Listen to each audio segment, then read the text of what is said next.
The preservation of and increased access to the 92nd Street Y Humanities Audio Archives is generously funded by the National Endowment for the Humanities. Good evening. Welcome to the third in this series of 5 evenings. I'm Paul Goldberger, and our guest tonight is Ulrich Franzen. I'll introduce him in a moment. Before I do, let me give you a couple of minor notes about the program. First, a reminder that we're going to follow our standard policy of asking you to write questions on index cards, and somewhere during the middle of the evening, we'll send a call for them. The ushers will pick them up, and we'll begin turning toward your questions from the stage.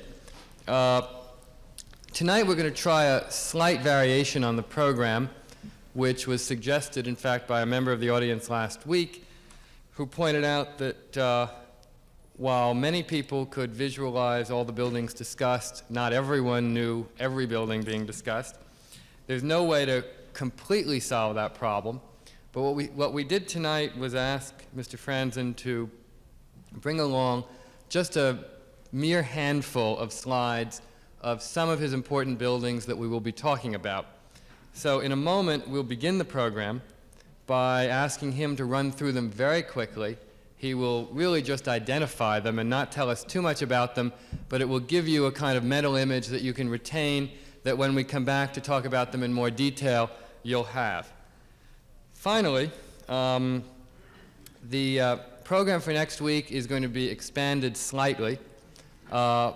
George Klein, the real estate developer who is head of Park Tower Realty, has agreed to join the program, along with Max Bond from the New York City Planning Commission and Alexander Cooper, the urban design and architecture consultant. Unfortunately, Herbert Sturz, chairman of the Planning Commission, has been called out of town and will be, in fact, out of state that night and cannot be with us. My thinking, however, is that, in fact, we will end up with a more balanced program because we'll have a member of the Planning Commission, a major New York developer, and an architect, in effect, sort of 3 sides of a triangle, all on stage to talk, fight, argue, whatever, together. So I think next week's program, if anything, will be more lively than it might otherwise have been. Now, to turn to our guest, Ulrich Franzen, one of the city's most prominent and best-known architects, and I should say certainly one of the most active architects in New York today. If I could move sort of backwards in time, he has among his major current projects the Phillip Morris World Headquarters at 42nd and Park. He has done the new buildings for Hunter College, a major new building in Forest Hills, Queens, the Alley Theater in Houston, Texas, First National City Bank of Binghamton, New York, several major buildings at Cornell. He has been president of the Architectural League of New York. He's a fellow of the American Institute of Architects and has won numerous awards, including the gold medal of the New York chapter of the American Institute of Architects. He lives and teaches in New York, as well as heads his own firm based in Midtown. So welcome, Rick. I'm glad you're here. Thank you.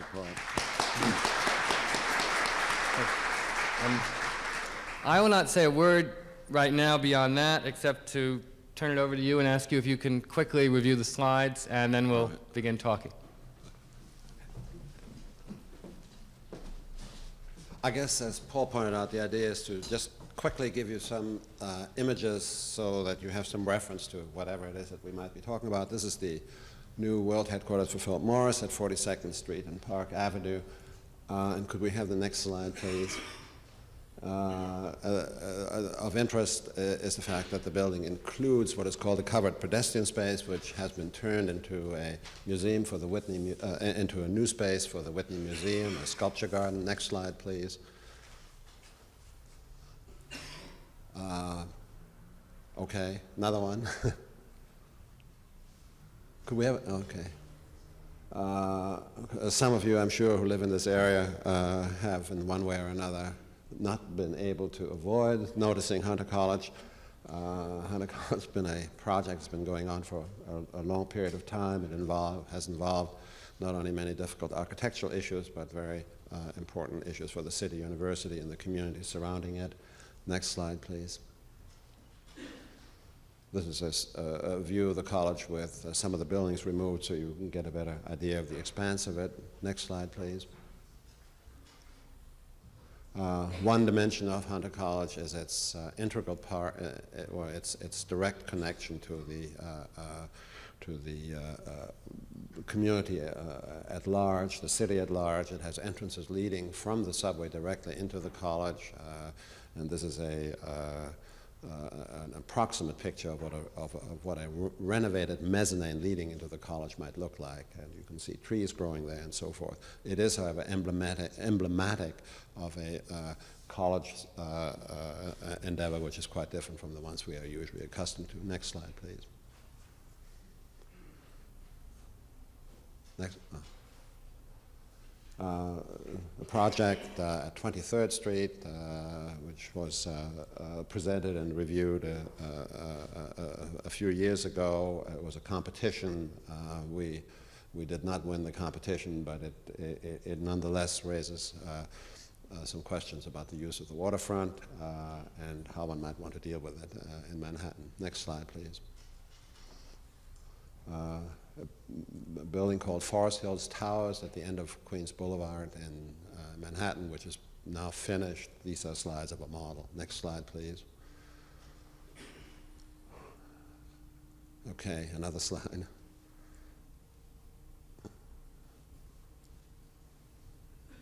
Could we have the next slide, please? A first study for a new speculative office building in downtown Manhattan, north of the World Trade Center, done in a somewhat Art Deco fashion. Next slide. And this is the final slide. It's literally hot off the press. It's a proposed building just west of the seaport. It's part of the historic district, and it was presented to the Landmarks Commission, New York City, this morning in order to eventually achieve a certificate of appropriateness, which means that the building might go ahead if its various aspects are deemed to be in harmonious relation to the existing seaport. And that's all for the slides. Thank you.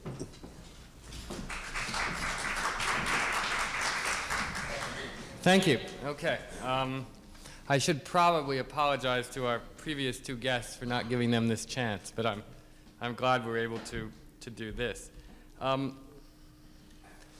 One thing that strikes me as very prominent in your current work, and here I'd include Phillip Morris and a building you didn't mention, 800 Fifth Avenue, the apartment house there. Wisely. Well, we'll get back to that in a minute. Is a sense that the individual building is not a complete and pure object. I remember Romaldo Giurgula has written and spoken about the idea of the building as a fragment of a bigger whole. Is that what you're after in these new buildings, or what is precisely? Well, that is certainly a major aspect of it, and I think it's one of the interesting and in some ways difficult problems today is, for instance, an office building. What does an office building in fact represent programmatically? The spaces in an office building within are neuter, really. You have no idea what they will be like when they're occupied. The arrangements of structure and space within, therefore, have no shape or form. And when you then come to the external configuration of the building, it is your only opportunity where, if there is anything to be said, you should say it. And it is for that reason, of course, why so many office buildings today have, in many cases, quite exciting exteriors and really not very much happening within it. But I think it's part of a larger issue, and there were times before the Industrial Revolution, I guess, when the question of function versus aesthetics simply didn't exist. A Palladian house didn't have a room that looked like a kitchen, and another one that looked like a den, and a third one that looked like a playroom. They were all just splendid rooms used for whatever the occupants wished to use them for, and had qualities that were, I guess, ritualistic and ceremonial and so forth. And today, really, we look at architecture problems in a very different way, and there is therefore a need, maybe with the exception of building houses and religious structures, to introduce another representational factor. And I think that this is now what a lot of people are working on. For that reason, the external configuration of the building attempts, in our case, attempts to establish some kind of a dialogue with the context in which it is placed. And in the process of trying to identify a dialogue, of energizing a setting, one then develops some architectural themes that hopefully make the building interesting and more exciting. What are those architectural themes at Phillip Morris?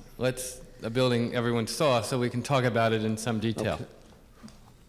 Well, the Phillip Morris Building in some ways is really an unusual building because it's not a freestanding structure. Of course, many buildings in New York are not. It's a three-sided building, and it essentially faces, however, on two major streets that have all sorts of historic and other connotations, and one is Park Avenue and the other one is 42nd Street. Park Avenue, while today it is really a formal boulevard of kind of formal and rather pompous corporate structures standing on the street, has certain connotations, and the intention, for instance, at Phillip Morris was, in a sense, to have a building join this promenade of major corporations standing there in their as debutantes would on a receiving line, as it were. And 42nd Street, on the other hand, is a totally different street. It really is quite extraordinary how different it is. It's the hustle and bustle of the city. It's a east-west connector. People arrive in Grand Central Station, go to the UN, go to the public library area, go further west, and so forth. Generally, certainly with some exceptions, but 42nd Street is not really experienced as a street of monuments. It's experienced, I think, more at the sidewalk level, the various shops and so forth. So in Phillip Morris, we attempted to some extent to energize each one of those conditions and relate to them. And of course, furthermore, there was the overriding requirement that that building had to be legally within the definition found by the Landmarks Commission of being harmonious to the station, to Grand Central Station. So that created another kind of... Right. You were also trying to respond to the sort of general tradition of masonry around there. Of course, yes. Yeah. But I've always felt there was a grave injustice done to you when you, in all good faith and earnestness, tried to do a masonry building to respond to the masonry, and then as soon as the design was finished, the Hyatt Hotel happened in glass, and then they tore down the building across the street at 101 Park Avenue and put up another glass building. So it's horrendous. I mean, you were the rather twisted facts of history in New York seem to have done you dirt in that particular way. Well, I don't think that that's entirely so, Paul, because the one aspect of Grand Central Station, which is still really the most magnificent one, it's really our one view up the Champs-Élysées toward the Arc de Triomphe. It's the one looking from the south toward the north up Park Avenue. Right. And our building was specifically designed also to act together with the Pershing Square building, which is the building vis-a-vis our building on the eastern side, in a sense as a frame, as a calm masonry frame for this great monument we have. And fortunately, that building is still in place, because when that one goes, we'll be in real trouble. Right. You know, I've always thought it did that very well. One question I've had about it is, since you are so concerned about the idea of context, the switch from a predominantly vertical sense on the Park Avenue facade to very horizontal lines on 42nd Street has always seemed to me to be a little bit abrupt, and also to clash with the verticality of the Lincoln Building on the other side. How, given your concern about context, how do you justify that? Well, you know, what one sees is also a question of where one happens to be in terms of what you perceive the problem to be. Sure. And while you're right, the Lincoln Building has a slightly different configuration, but what was more important to me at that moment and I think still is the relative neutrality and muteness of the 42nd Street vis-a-vis the station. We did not, in a sense, want to have any grand accent sort of vis-a-vis what is certainly one of our great monuments. And the facade on that building really does not become lively or interesting until it gets down to more or less the street level, when there's then a splendid entrance to a There's actually a very monumental entrance to the, Right. to the Whitney Museum branch. Right. Or the future Whitney Museum branch. Yeah, yeah. So you really wanted very much to have them read as very distinct facades. Yeah. Okay. Well, you know, in all of these areas, in all honesty, I think that the effort to operate on a larger canvas and draw from it design notions that enrich a building configuration is still a relatively new field, and I think all of us are trying various combination of elements, and we will succeed more or less. Sure, sure.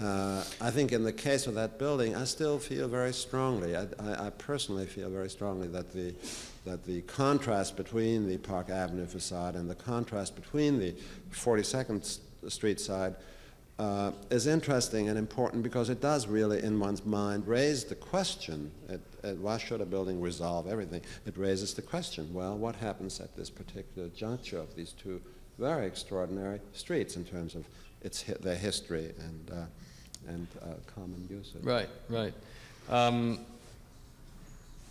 What about, I guess what's bothering me there is not the ideas, which I agree with fully. It's the sense that the question is very clearly and articulately asked, but perhaps not sufficiently resolved. I mean, the building doesn't provide as much of an answer to that question, if that's a way to say it. No, you're saying that while you associate yourself with the conceptual notion, you still have some problems with how it's finally dealt with. Yeah, and right.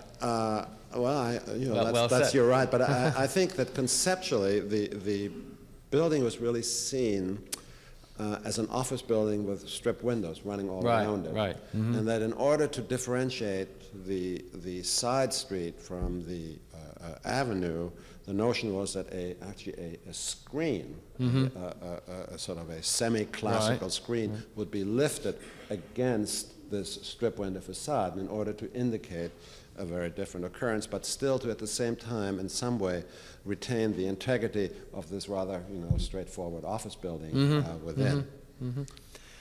What about another screen for which you become well known, which is 800 Fifth Avenue, the apartment building on the site of the old Dodge Mansion at 61st Street, which is a building of yellow brick with a limestone sort of screen or false front facade for the first few floors. It is a building that is nothing if not controversial around town, and I know that I'm saying, by calling it controversial, I am not doing anything very controversial. Can you tell us a little bit about how that building came to be, what problems you felt you were solving in that particular case, and also about the experience of being a first-class, serious architect dealing in speculative building of luxury apartments in New York, a field that has generally been reserved for our least talented, not our most talented architects? Well, the building came about really in the form of a shotgun marriage. The developer who was proposing to build a structure on that particular site had apparently bitten off more than he could chew as far as the amount of money that he was had contracted to pay for the property, and had gone to the city for a large increase in the amount of floor area which was specified by the ordinance for that site. And the city was willing to grant this to him, and this was during the 1974-75 time when there was very little construction going on, and I guess the city was extremely willing to encourage anybody to do some building, even if they had to give away some of their zoning rights. The developer proposed various building configurations, and in the view of the City Planning Commission, they were all unacceptable, and they then urged him to find another architect. And several architects were interviewed, and actually he was given a list by the City Planning Commission, and unfortunately, or fortunately, he did talk to all of us and indicated incidentally that he had no intention of particularly changing the bulk, the volume of the building. What he really wanted was a new suite, and so that perhaps the public would see him in a better light. When we took the project, obviously one had the greatest trepidations about it, because in this case, unlike in the Phillip Morris case, where I think we had reasonable control over the shape of the structure, in that case we did not really have control over the bulk of the building in terms of making it an aesthetically and architecturally pleasing volume. And somehow, somewhere along the line, I was persuaded that it was a sign of good citizenship and being a good boy if you try to tame the beast. And so we went and worked along with the developer and were in fact able to make certain changes. But you refer, for instance, to the yellow brick. Now, the yellow brick on that building, the other party to this unholy alliance was the Community Planning Board. And the Community Planning Board held out for yellow brick. It's the last thing in the world I wanted, but they since they are primarily oriented to the west of Fifth Avenue, they never looked at Fifth Avenue from Fifth Avenue, but they always looked from over to the east. Excuse me. They always looked at it from the east, and all they saw was yellow brick, which is of course the cheap yellow brick that the people back have of always everything put in the back. right. So somehow the theory developed that that had to be there. So it was one of the last concessions wrung, really, from us to do this. But there were all kinds of other complications. There was the fact that then Vice President Rockefeller lived in a building up the road, and he suddenly realized if a building went up there, he wouldn't be able to see the Grand Army Plaza, which was his favorite view when he was having eggs in the morning. And you wouldn't believe it, but he called up the mayor on Memorial Day, who then called me up in the end of the end of Long Island, and we all had to rush to the city to figure out a way of how to move the building around so that the vice president was able to view the Grand Army Plaza in the bay. So you can see it's a building that has had a rather checkered background in terms of holding on to it. So when finally all was said and done, really, the one strong notion that I was able to really introduce, and I know that became the controversial element, was the notion of a limestone screen that in some way referenced the building to the other lower limestone facades that were customary along Fifth Avenue, and that also in some way related to the building height of the Knickerbocker Club, which adjoined it. We also were able to dress up the building a little bit on the back with some cheerful-looking balconies and that sort of thing. But in any event, it was really an exercise more in design therapy. Well, that's a phrase that I think should go into the language. But than it was being able to totally control it. And I think all in all, of course, history never knows all the reasons and all the where those. There are aspects of the building that I think are very successful, and the one aspect I'm unhappy about is the bulk of the building. There was nothing that we could have done about it. In those circumstances, I mean, one wonders if architects are not a little bit like Abe Burrows fixing up a play in the third act. I mean, that sort of that you're doctoring, in effect, rather than really designing, and there's a limit to how much you can do. The yellow brick, to me, has always been kind of, it's always comforting to know that it was not something you earnestly wanted yourself, I suppose, is the best thing to say. It's the use of yellow brick in that context has always, because as I understood it, it was the color of the brick on the top of the Pierre next door. On the side, Hotel Pierre, on the side of the Hotel Pierre. It's always seemed to be, knowing that it was that and also pushed by the community board has seemed to me to be one of the best arguments against contextualism and against democracy and planning that I could imagine.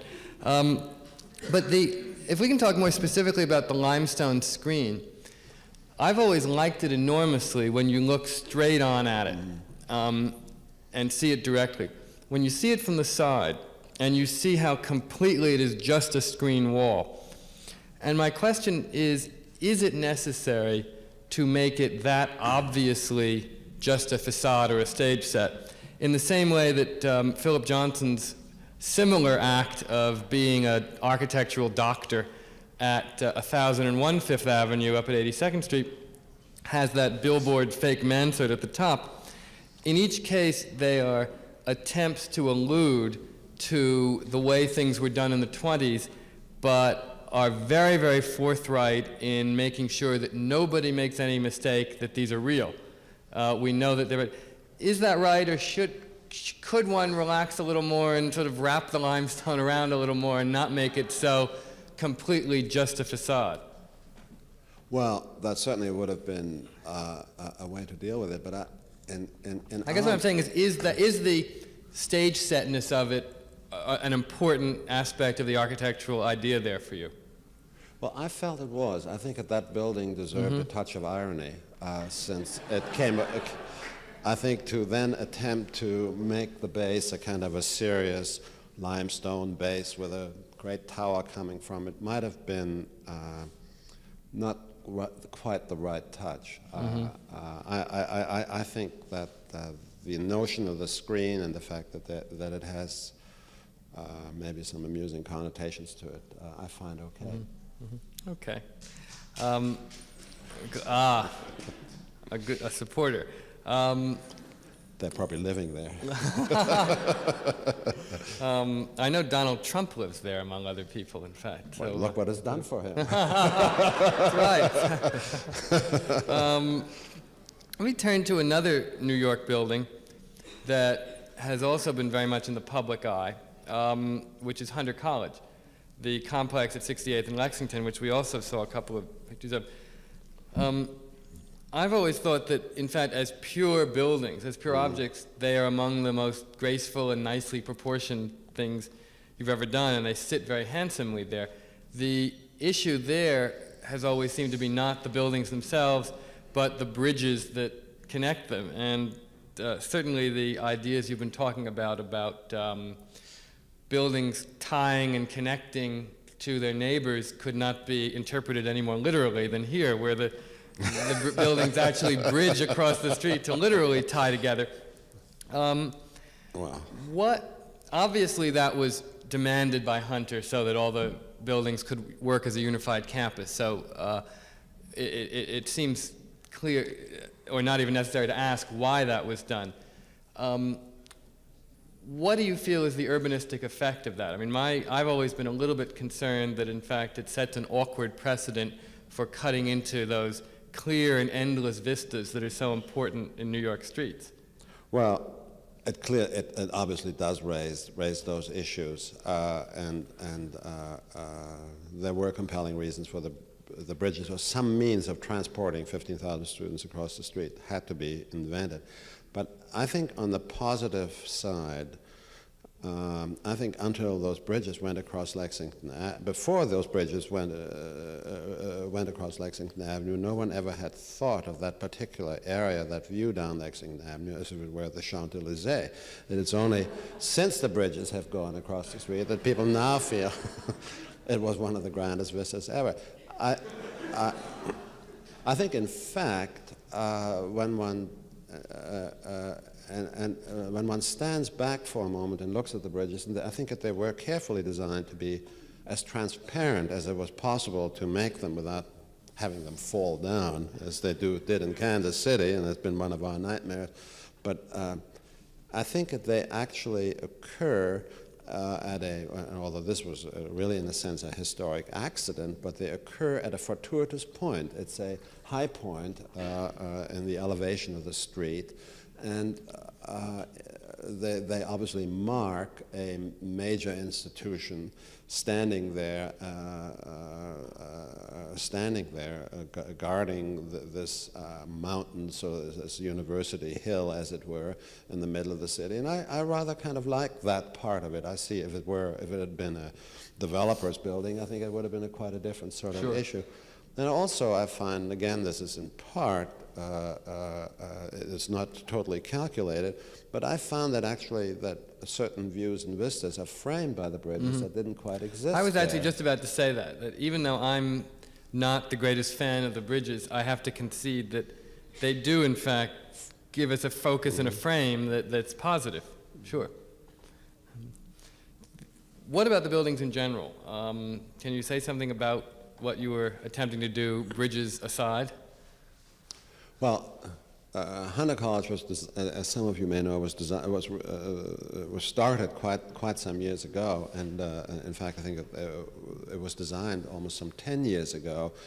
And the buildings, aside of the architectural language of the buildings themselves, is really meant to be sort of a kind of a Chicago school wall construction, where the walls have structural implications and a certain articulation and richness because of that. In terms of the arrangement of the building volumes, we actually went to a lot of trouble and got many variances from, and we worked very closely with the Community Planning Board. In this case, the Community Planning Board was with us 100%. We were able to rearrange the program that the university had wanted to build there in such a way that the high elements, the two towers, would be on the avenue, which is, of course, the high energy street, and they are not much higher than about 20 stories in all. Actually, the internal height is only about 17 stories, but there is a superstructure on it. And we also were able to place the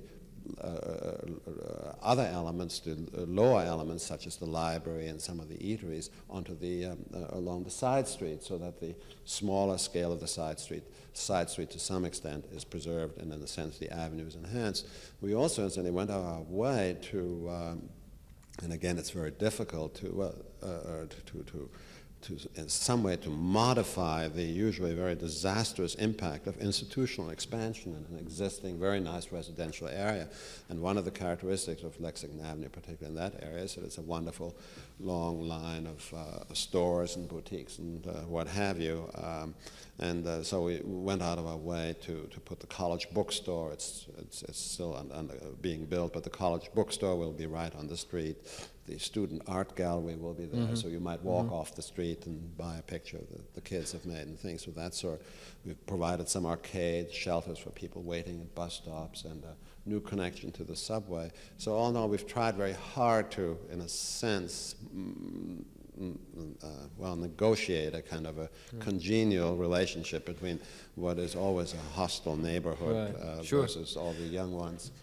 Well, I think, in fact, the bridges have unfortunately deflected attention away from the fact that overall it's actually urbanistically quite sensitive.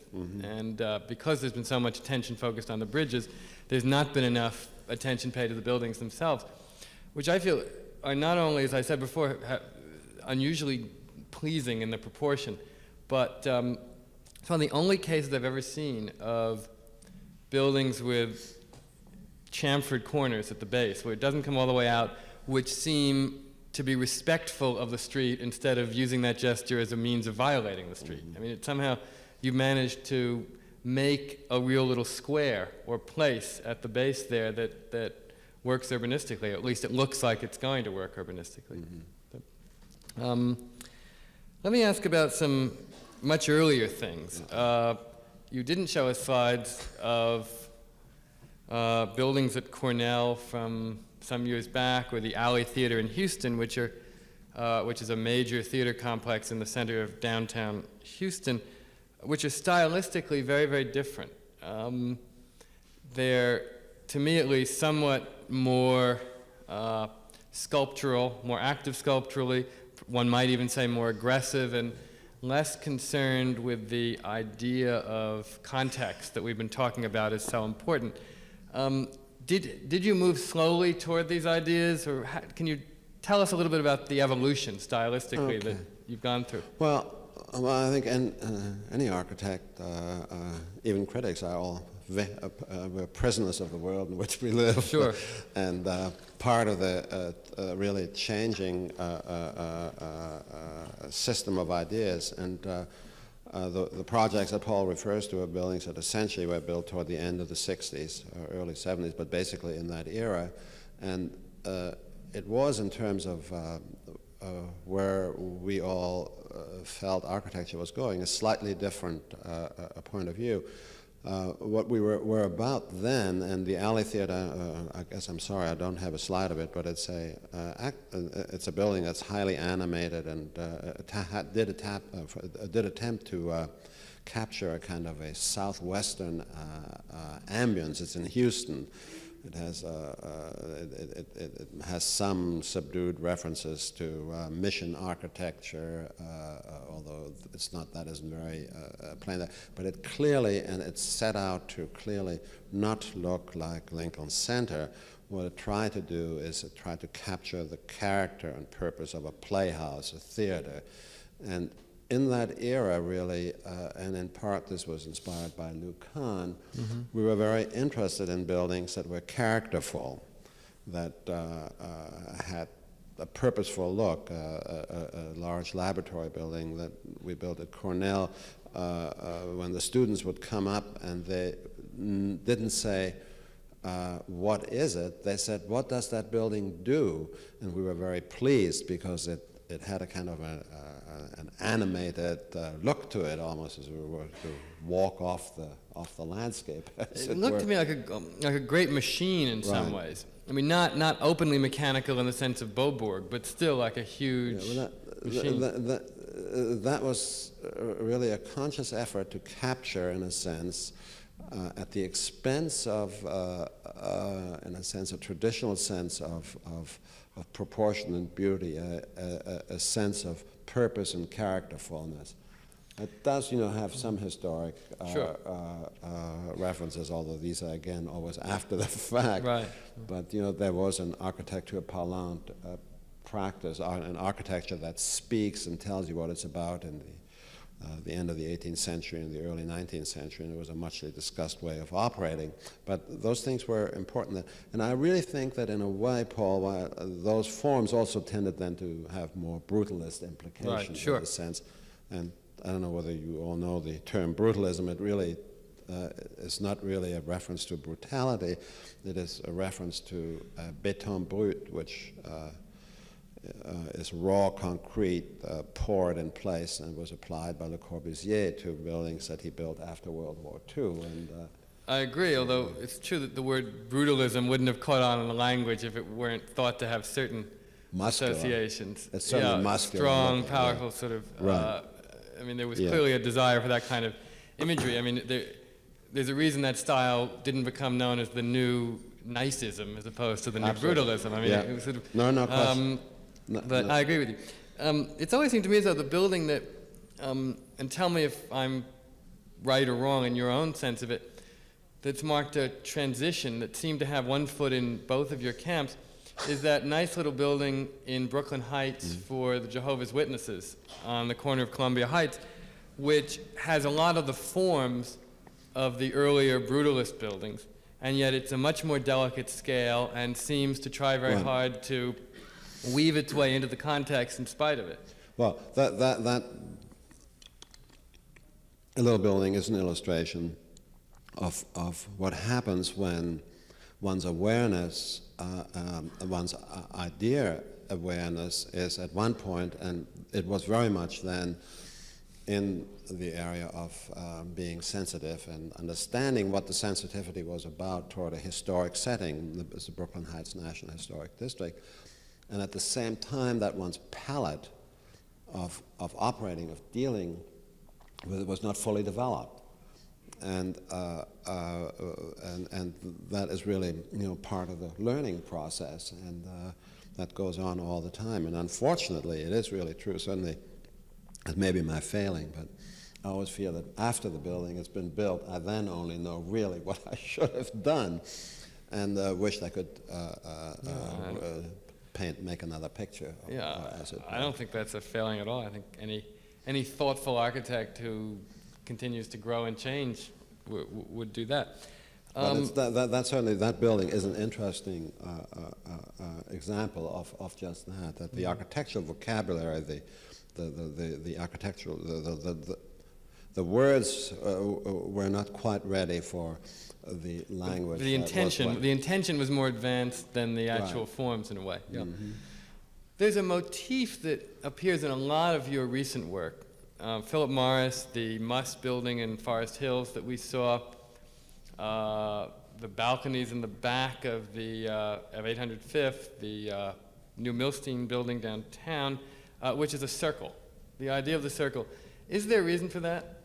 I mean, or is it simply, does it just have visual appeal to you and nothing more? I remember also your entry into the limited competition for Humana in Louisville when 5 very distinguished architects were invited by the Humana Corporation to design a skyscraper for them, and they selected one.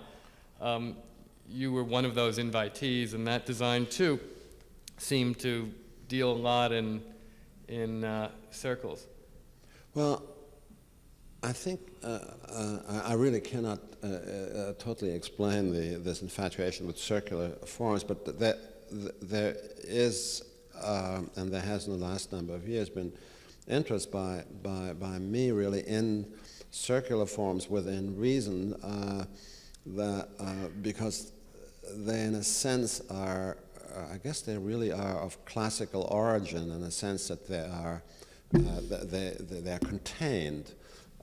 They are gentle, they create, and they have a loveliness about them that, for instance, the steel composition of things sort of shooting off in every direction do not have.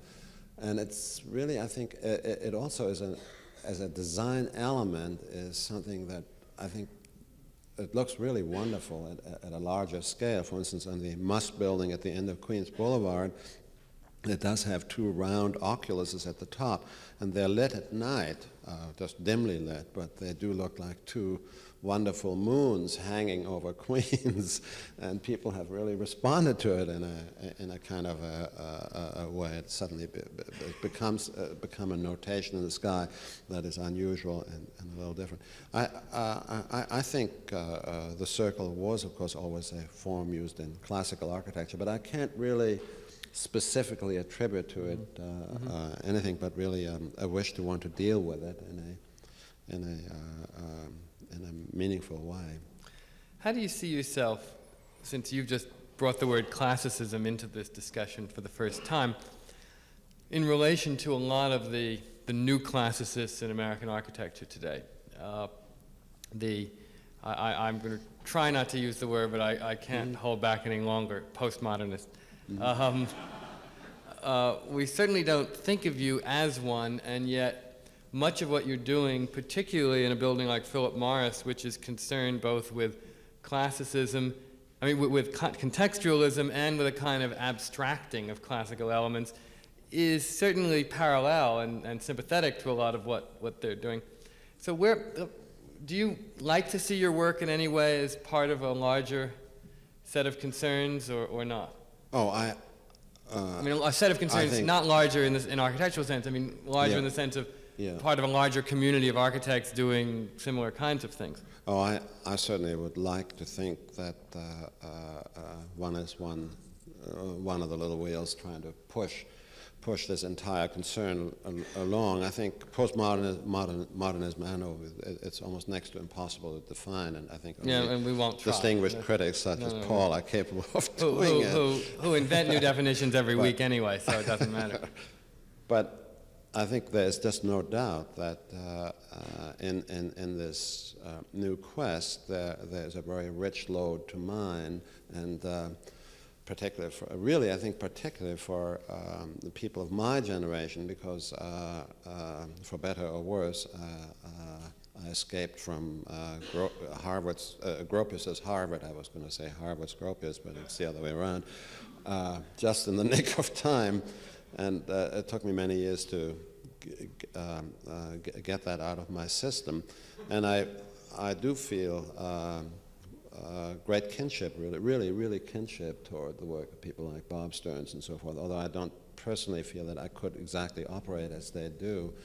But I feel, for instance, that in terms of wanting to develop a new syntax, and I really think it's very important, because I think that for the reasons that I perhaps mentioned earlier, I think that the internal organization of buildings today is even in houses and apartments, is so pragmatic at best, so functional, that the richness and the ritual and the ceremony, all those things that existed in houses and institutions, or what, simply are not experienced anymore. And one of the few chances one has, perhaps, is in the external configurations of buildings, and not only external but also internal configuration of the building.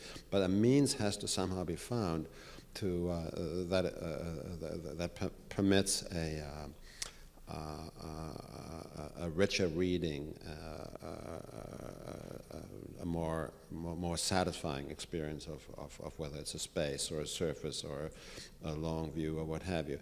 And I think that the area that concerns me in all of this and that interests me is to somehow find, and this results, of course, in hybrid solutions, as it were, but to somehow find, in terms of simply contemporary construction means, an answer to some of these problems. It's very well and good to say that I'm going to make a building just out of limestone and have marvelous Bronx castings hanging from it, but there's no one to pay for it, nor is it it's almost impossible to get it built. So somehow, in this new synthesis that is, I think, just beyond the horizon, there also has to be incorporated then an effort to find a way of speaking this new language in terms of what the building materials of our time are, rather than those of a past era. And it is there where perhaps I feel an area that I would like to make a contribution if I can. You speak about building materials of our time, and yet a lot of your recent work is heavily sheathed in granite. And far from intending that to be critical, one of the nicest things about it is the use of stone in much of your recent work. How do you jibe those two things? Or how do we get those two things? You know, there are different ways of building with stone, right, Paul, and while all those of us, who have recently built large stone buildings, IBM and AT&T and Phillip Morris, have learned a lot from it, technologically learned a lot from it, and I think that there are various things that we are not going to do anymore. But for instance, stone can be used in a way where it is efficient. One can use very thin pieces of stone and have it actually fabricated to a large precast concrete panel. Right. So that's last week, Cesar Pelle was arguing very much against that, almost in a traditional moralistic way, although he was smart enough not to use literally moralistic arguments, but in just the sense that it isn't right. I don't agree with him, but what's your take on that? Well, I think that's just that's a box that some people are still in. I think that for some reason feel that unless there is some kind of honest use of a building material as they see it, the building has no moral right to exist, and I think that's really nonsense. I think those are the bits and pieces left over from an ideological point of view that really, in a sense, celebrated only structure and perhaps a function related to it. I don't think that is. I think any kind of combination of materials that has a reasonable chance of standing up to the weather and that has a reasonable chance of being bought by a client is the way to go about it. I do fear for instance, the coloring of Michael Graves' Portland building, because I'm afraid that color is going to wear off, but I think what else could he have done under the circumstances? But I think those are still some of the major, and I think those are major hurdles, and I think that for some reason, in an architectural style that, or in architectural styles that have become truly successful, there is a notion of there's a feeling of being an integral composition where all elements work reasonably well together, and that includes really the art of building, and that we still have to master, I think, in terms of the new interests that we all have. Okay. Let me shift slightly to the question of the possibilities of building seriously under commercial limitations in New York today. You've not only done work for developers in Manhattan, you're perhaps, so far as I know, the only distinguished New York architect to have done a speculative office building in Queens. How did that come about? How did you manage? I mean, is it pulling a rabbit out of a hat to make real architecture under some of those constraints, or were there fewer constraints than you might have expected? No, I think it's a combination of many things, Paul, and while I would want to sound the trumpet of hopefulness and that idealism and a quest for beauty has seized all developers, right. I really can't quite do this. I think in this instance... Can you sound a harmonica or a piccolo? I mean, or in fact, are things not really any better than they were a few years ago?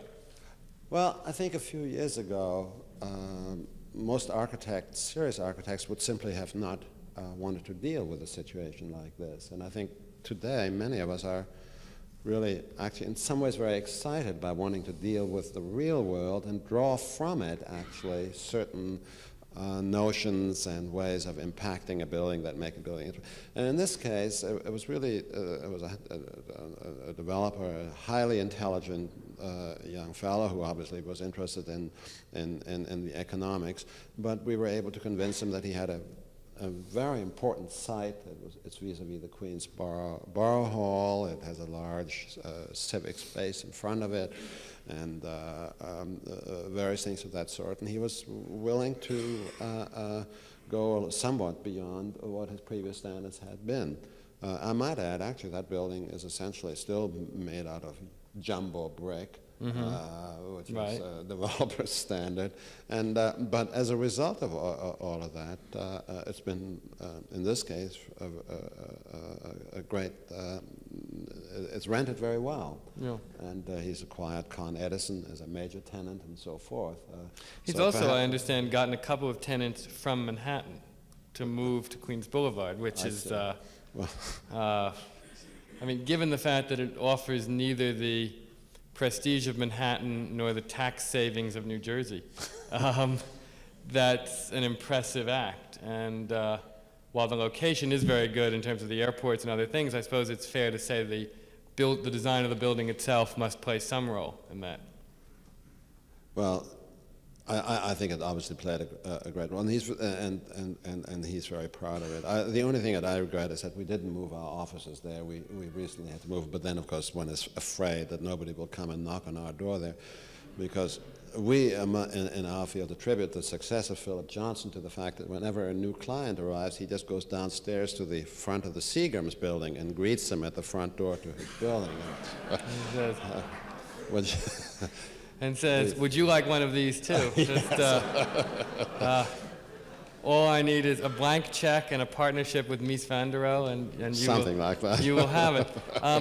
We'll go on, but now let me take a break to remind you all to please jot down some questions, and if the ushers can circulate around and pick up a few index cards, in 5 minutes we'll turn from my questions to yours. So if someone can, whoever is in charge of that, can wander around and pick up some cards, that would be great. What about the presence of the Whitney Museum and Phillip Morris? That's a highly unusual merging of skyscraper, large corporation, and public space. Can you tell us a little bit about how it happened and what its implications are, in your view? Well, it's certainly very different from the shopping atrium that we've come to be very accustomed to as covered public space in large new buildings. Well, clearly the building, that particular building sits at a crucial intersection. It sits at 42nd and Park, and it's vis-a-vis the station. It's where one would envisage all those who live in the suburbs would be arriving to take their children on their first visit to Cultureberg, as it were, and to a visit to the museums and so forth. And I'm being facetious a little bit, but I think it seemed somehow just, it came about really without any particular prompting. It seemed like a logical step to at least pursue the notion of having a major culturally related activity there. It also so happened that I know a little bit about the Whitney Museum. I knew that, for instance, the Whitney Museum, because of its present spaces, and I don't know whether this will be changed in the new program that Michael Graves is working on, but does not have the opportunity to attract large public works of sculpture. Donors might say, well, where are you going to put it? And they would point toward that moat, which is between the building and Madison Avenue, and they would they would run to the Modern Museum as fast as they could go, I suppose. Right. Yeah. So that proved to be very attractive, and obviously from a corporation's point of view, to house a public museum facility of that kind, while it is very costly, is also a very attractive investment in terms of negotiating what is, in all corporations today, the progressive ones, the problem, dealing with that interface between the private and the public sector, and I think that this is going to work out very well. You know, we were able to do a very similar one at the Champion International Building in Stamford, and right. I think more or less acted as the marriage broker there too. And it's been enormously successful in Stamford. Can't believe it's a much smaller effort than the one in New York, but they're just inundated with culture-hungry Fairfield County citizens who don't want to come to New York anymore. That's right.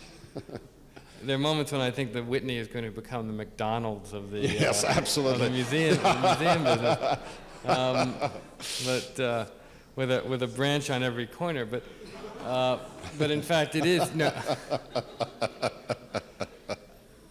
On the other hand, it is. I mean, from the sense I have of the space at the Phillip Morris Building, it looks like it will really be quite a noble public space, and it's very nice not to have a grand public space that is devoted to the serving of quiches. I mean, that we will actually have one that will serve a slightly grander purpose. Thank you. The questions have arrived. Let me... I hope you're censoring some of them, Paul. Well, okay. Let me ask one that relates to a building we looked at briefly, but which I haven't yet had a chance to discuss further, so it's a good way to turn back toward that. In terms of contextualism, how do you justify your design for the South Street Seaport building, which seems much too dramatic for its setting? Well, that is certainly exactly the question I was asked this morning. It's a complicated issue, and it's a good question. And one has to go back briefly maybe into the history of the seaport area. The seaport itself was flourishing in the early 19th century, really through maybe 3 decades. It just exploded after the American-British War of 1812, when shipping became the power of Manhattan, and at that time it was an area really of just hustle and bustle. It was one huge loading dock, ships being unloaded and loaded and so forth. It had the buildings that you see there now are modest and very frugal ones. They're the kind of buildings that hard-pressed merchants making millions of dollars would put up to just barely house the goods before they're shipped out. No one there attempted to make architectural monuments, and there aren't any. The only material there that has any historical value are a series of Greek Revival entrance doorways. And how does one operate inserting a large building into a setting of that sort? And what we have basically done, although the slide is that you saw maybe over dramatic and it's not very explicit, is we try to go back to what that era, the early 19th century, was all about. And that era really was an era during which Greek Revival classicism was the intellectual and artistic enthusiasm of the time. Athenian democracy. Everybody was really hepped up about Greece because they hated Georgian England, and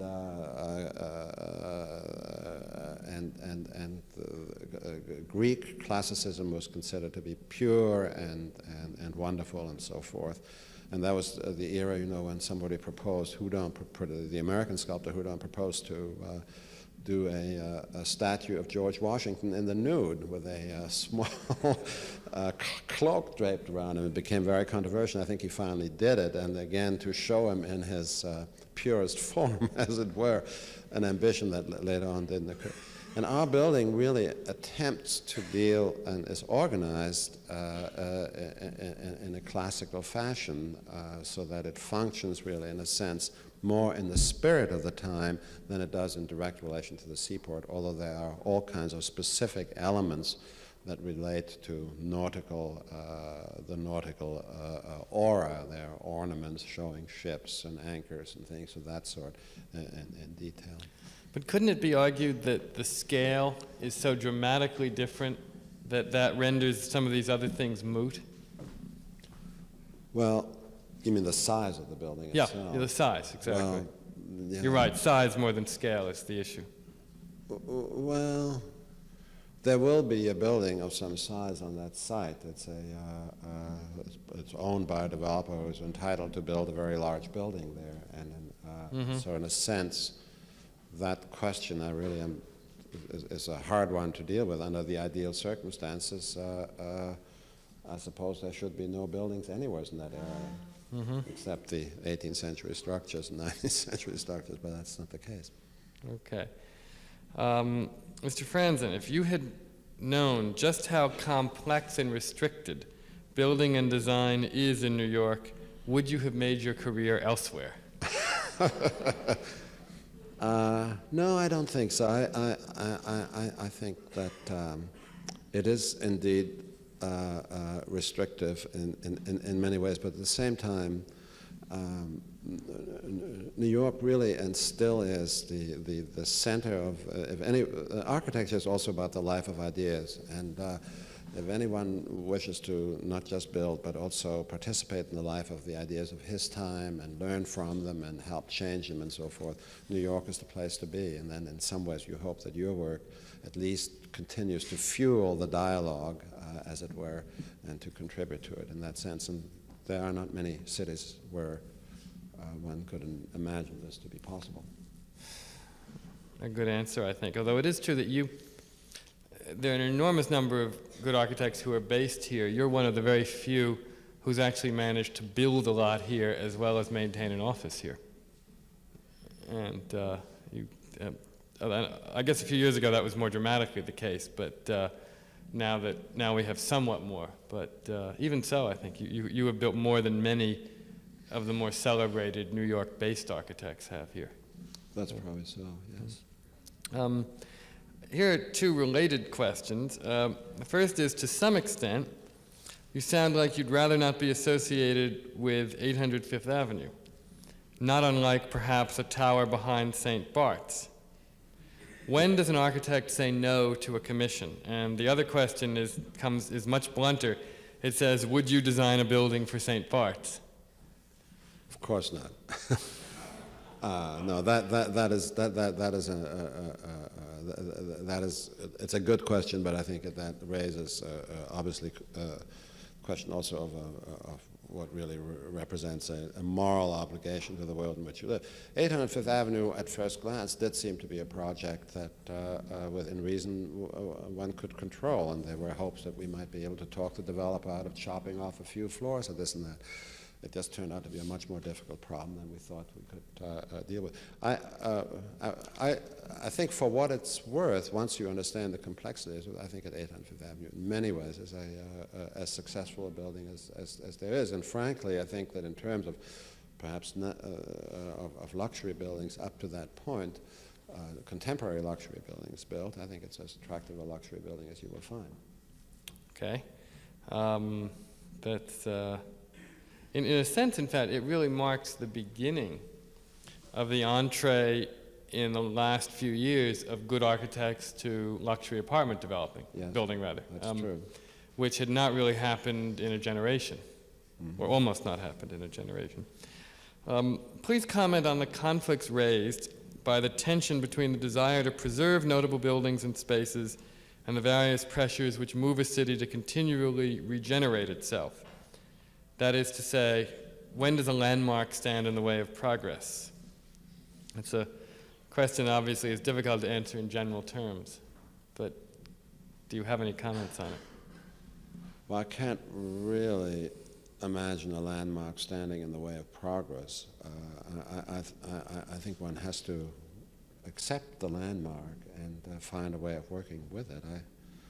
I can't imagine that one would want to tear it down. I don't know what the question or hope the answer would be, but I think that there was a story recently of a building, a proposed temple, I think, on the west side that has been in the newspapers. Mount Nebo. Yes. Right, and the Landmarks Commission withdrew its designation simply because the owners had showed such dire economic distress, and I guess this is probably one of the few reasons why one would want to go along with a rather sad end result of that sort. Right, right.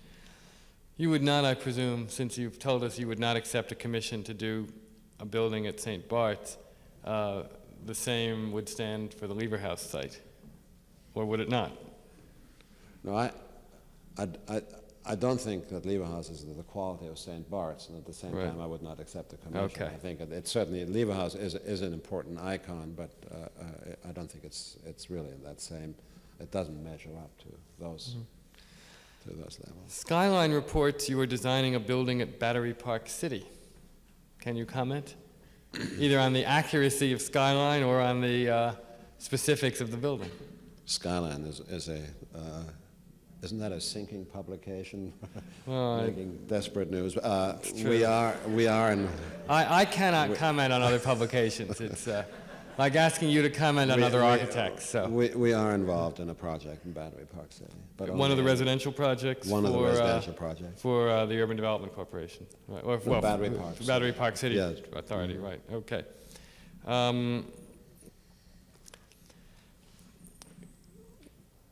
If context is so important, why is it shown only in your photo of the 23rd Street competition?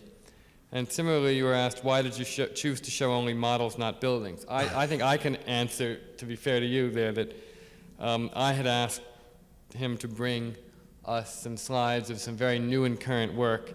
In most cases, those are buildings that are either not yet started or not yet finished. And so I should take the blame if someone objects to models, not you.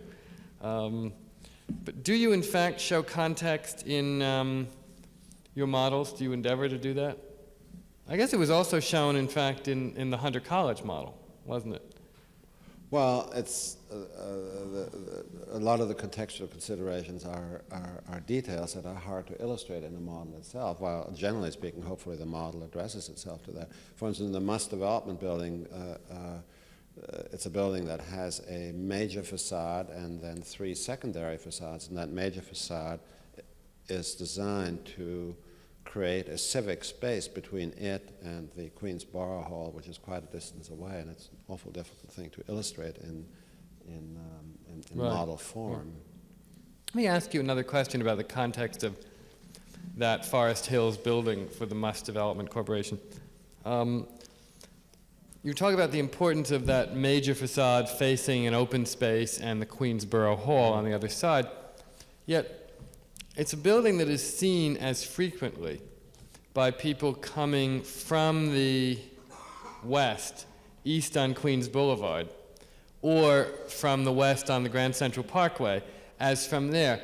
So that the nature of that context is such that we approach it as often from what you've made very clearly the back as from the front. Therefore, is it right to respond to context by having only that one single major facade facing east, and what's clearly a back facing west? I mean, for example, the interesting round motif at the top, one of those on the other side as a way of pulling you what I'm saying, I'm asking sort of... It's a perfectly... Is that really the major facade, given the fact that, yes, it's the official entrance and it faces the Borough Hall, yet probably more people see it the other way? Well, to begin with, I think a contextual approach doesn't mean that you have to sort of, in a sense, religiously respond to every possible aspect. Right. In fact, I think the interesting thing about it is that you can seize on certain aspects, and you edit it and you design it, and you can seize on certain aspects that you feel, in a sense, makes, in this case, a civic space a grander space.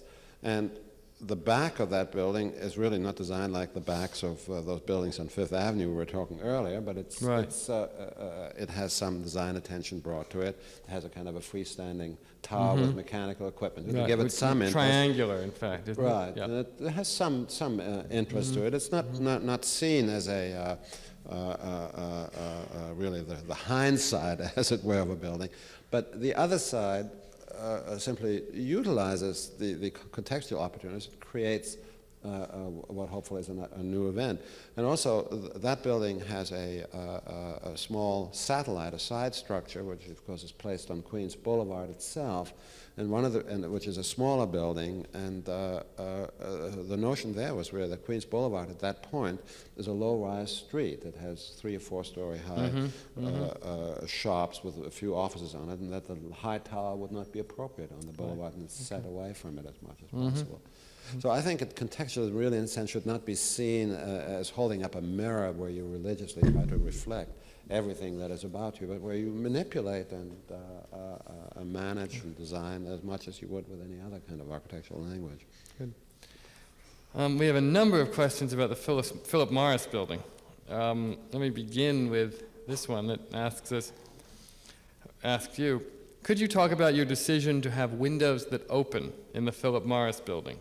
Is there a future for this feature in modern construction, particularly if energy costs continue to decrease? Well, the operable windows in the Phillip Morris Building were really, I can't take credit for them. They were predicated by the owner. You may or may not believe it, actually, operable windows in a fully air-conditioned building do not save money. They actually, first of all, the windows are more expensive, but they also, when you open the window just to the particular office that you're in, you're introducing humid air and very they sort of warm throw the balance of the internal air system off. It just adds. Yeah. It adds to the energy load. So it is something that the owner, however, wanted. Okay. And so it's being done all the way up the whole building? Yeah. Every sash, every window is operable? Just about. Wow. They also, in every office has ceiling fans. And the idea is that if and when the big crunch comes, when OPEC refuses to sell us any oil at all because we don't pay them enough money, Phillip Morris will be the only building operating. I don't know how they're going to get the elevators up or down, but in any event, they're going to be able to work in their offices and with the operable windows and the ceiling fans, which are on some kind of battery-operated system. But the ceiling fans have the idea is that the building can be operated on a minimum amount of energy if there's really a terrible. It's interesting. I mean, one is so used to thinking of Phillip Morris as sort of a massive, enormous, omnipotent corporate presence. I mean, the thought that they're very conscious of not being in the oil business and of being consumers of energy as much as anybody else is. I mean, I wonder if somewhere, if Texaco has little tobacco machines to guard itself against the day that Phillip Morris wants to get back at them and raise the cost of cigarettes to a point where it's beyond any reason. Another questioner asks why the Phillip Morris Building is taking forever to finish. 101 Park Avenue started later and finished ages ago. It would seem to me as though, if I may jump ahead of you there, that it is being finished in a twinkling compared to AT&T. So but anyway, what is your response on that? I think that question was asked by a gentleman who was here, whom I saw, who in fact built 101 Park. And when we were already coming out of the ground, he said, Rick, I'm going to tell you bastards, I'm going to finish this building before before you're occupying it. I mean this in a good way. No, it was built by a very fast-stepping and very efficient contractor. And a headquarters building, to begin with, the stone caused endless problems. The stone, there is suddenly, as you know, a run on granite and all kinds of other stones. We were not able to use American granite. We had to buy our granite 1,000 miles north of Montreal in some distant quarry. It was very hard to get it down from there. The masons who, the stone setters in Manhattan were probably the highest paid individuals there are. I think that there are, it's a limited number, I don't know what it is, it's like 128, it may be 250, and there were endless inducements offered by AT&T, IBM, and Phillip Morris to get them to shift jobs to go from one place to the other. And in the course of which each one of these very large projects wound up with perhaps 15 stone setters each, and it's all over. So there were some horrendous problems. I think generally also headquarters buildings themselves are different from speculative office buildings as 101 Park is, because you also have to do all the interiors. Every desk has to be in place, every wall has to be finished before the owner, in fact, can move. Also, a speculative building is built by a developer whose interest is in getting it finished quickly and efficiently. Has to. A headquarters building is built by its own occupant who is more interested in just lingering over certain decisions. Right. It's like building your own house a little bit. Sure, it is. It's more like building your own house rather than going to a professional house builder. No, Right. Exactly. A very brief question. Which buildings were you specifically involved in designing at Cornell? I guess we never did touch on the names there. Oh, a bunch of buildings. Again, buildings that are on the state campus side, various scientific buildings. The building called the Agronomy Building, a building called the Multi-Categorical Research Building, Boyce Thompson Institute, and so forth. Some very large science facilities. Good. Our time is almost up. I think we can squeeze in one more question. It's one not about your work at all. Good. I don't know if it's a how-to question from a young architect or what, but how do you feel about architects advertising, and how do you do it? You do not do it, as I recall, do you? No, we haven't been driven to that yet, although I suppose Reaganomics may force us into doing things that we had never thought we would be doing. And should architects advertise? Should architects advertise? Let me rephrase the question altogether. Should architects advertise? I don't know. I know some architects do, but would you go to a doctor if you could if he were advertising in the Daily News? I don't know whether you would. I have problems with that. Well, there's the Daily News and there's the New Yorker. I mean, there are different ways to the New York Times. I should have said New York Times. True. Well, all right.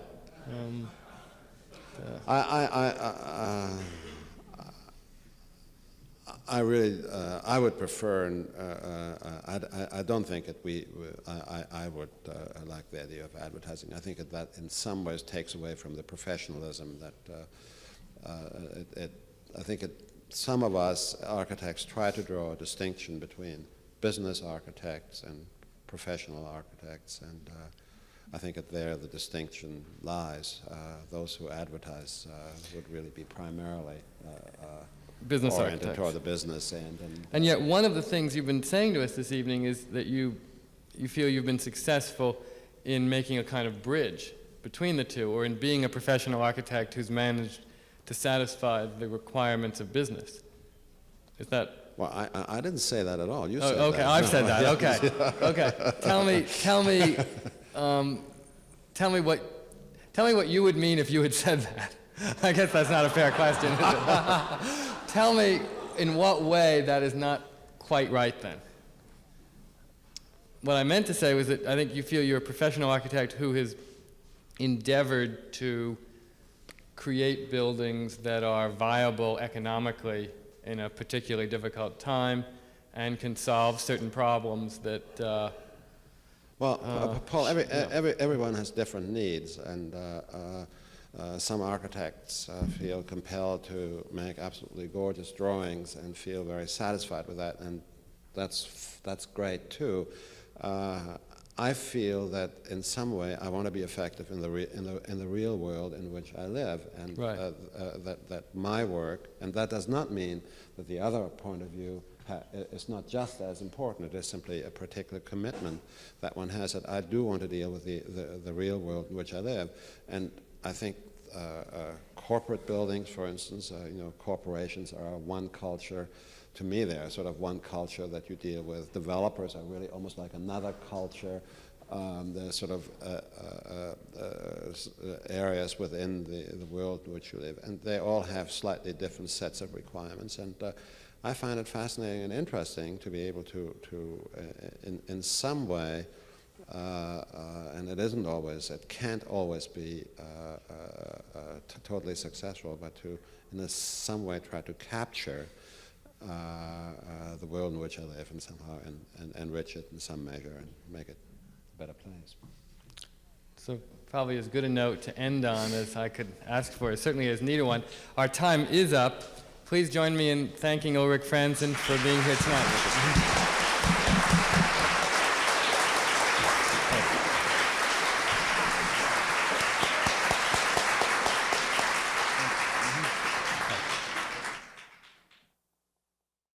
Thanks for listening. For more information on the 92nd Street Y, New York, and all of our programs, please visit us at 92ny.org.